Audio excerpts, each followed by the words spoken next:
But then also not just addressing the immediate need for short-term financial assistance, but also addressing additional barriers that present themselves. So again, having the ability to connect households with resources to address underemployment, connect households with resources to address education opportunities if that's something that someone wants to pursue, addressing any mental health barriers, substance use.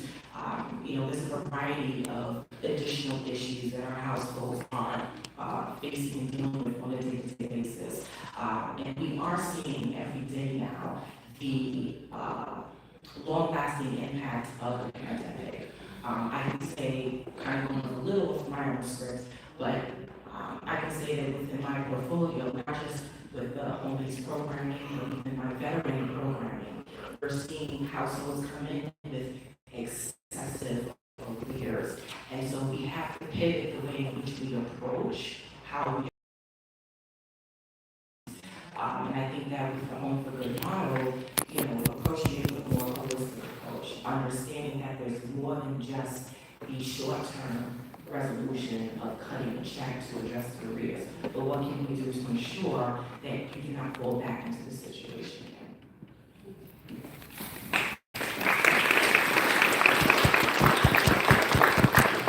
Thank you, Serena. Jill, a key sort of feature of Home for Good is that it intervenes with arrears as early as possible. City can access to assistance so that tenants can avoid housing court. And what other opportunities are there to streamline access to assistance? Thank you, Michelle. So first thing I want to say, and be really clear, you don't need to be in housing court to apply for emergency rental assistance or one-shots. That's a really common misconception here.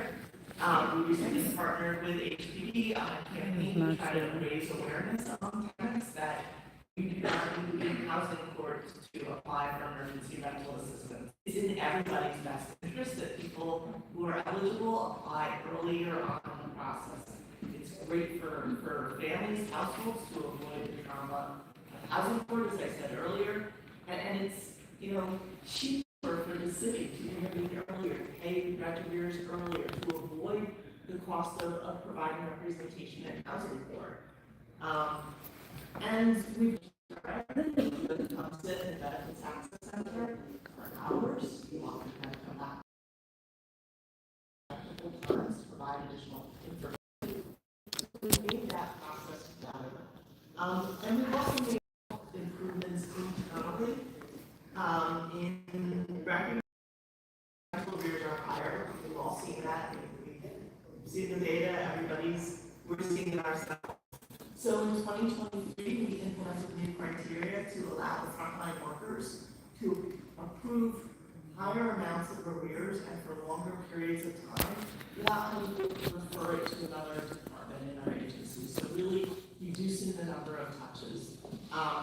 Used to be, we can now frontline staff without extra referrals, extra touches, can approve rent arrears amounts up to $15,000 and up to 12 months of arrears. Now, ideally, with programs like Home for Good, we're intervening far earlier in the process before we get to that point. But we are also making sure that we can process arrears requests that are coming into our agency faster. We also play a role in the rental assistance world where we're subsidizing rents for over 70,000 households in Rome. That's not perfect. That doesn't help people who are in arrears, but it does help to prevent people from being in arrears. And as I said earlier, we are really trying to think more comprehensively about the array of services that DSS provides, the city provides, and trying to find ways to just approach it a little bit more holistically, route people to the right interventions at the right time. And Home for Good really is leading in that area.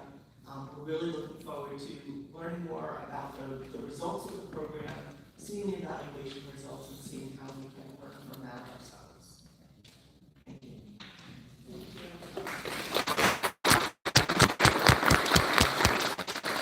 So we pretty much are at time. So I just want to have you all join me for the panelists.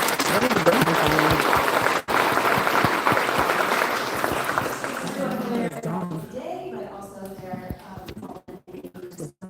possible Bay and Trinity Church for hosting us today. And for your initiative. I want to thank all of you for spending your morning with us. We hope you'll stick around. There's food, mingle, there's flyers at the check-in table, so learn more about Let's see. Let's go look for a person we have to interview. information. But today, we have a lot of people stick around and